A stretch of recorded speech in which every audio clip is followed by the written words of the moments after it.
Anneliese Dodds, Labour MEP for the South East. We understand the European Investment Bank is to loan £75 million to the University of Kent, something I imagine you welcome.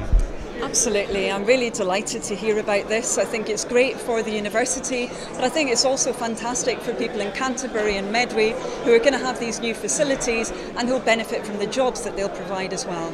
Because universities are big local employers, so I guess potential important impact for the local economy in Canterbury and also regeneration. There's a lot of regeneration being underway in places like Chatham around the Medway campus. Yeah. Absolutely, and the new buildings and refurbishment that's going to be aided by this investment, they're going into both teaching facilities and research as well. So you can imagine there'll be all the people involved in construction, but then there'll also be all the people involved in upkeep and then actually delivering the research and teaching that will go on in these new facilities. So I think it's really fantastic. The university has to compete not just amongst British universities but on a world scale, on a world platform. Does this help and allow them to do that? Absolutely. I mean, I have to be careful because I've got a lot of fantastic universities and higher education institutions in the southeast of England that I represent. But the University of Kent's already got a very good reputation for being open to the rest of the world. Lots of international students coming here, spending their money here, getting educated here, and lots of research going on that's paid for with European funds as well. So I think this is yet another instance where we've got a university in our region which is making the most of what Europe has to offer.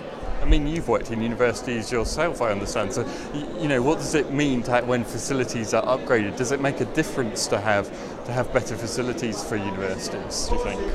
It really does make a big difference, and it's more than just cosmetic, particularly when it comes to research. To have the cutting edge facilities that are as good as anywhere else in the world means that we can maintain our reputation.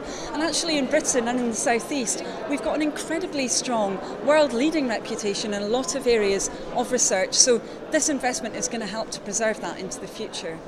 Not new and existing buildings, I understand, are involved potentially in this money. The European Investment Bank, when they're deciding what to invest in, they like the buzz terms like energy efficiency and understand that these buildings will become more energy efficient. Is that something you welcome? Absolutely, and I've heard that apparently the university is estimating these new facilities will cut about 22% off their energy costs. That's obviously great for the university. It's good for all of us as well because it's reducing the amount of carbon that goes into the atmosphere. So it's a very, very positive thing. And ultimately we need to see lots of other universities and companies as well trying to follow the University of Kent's example in this regard.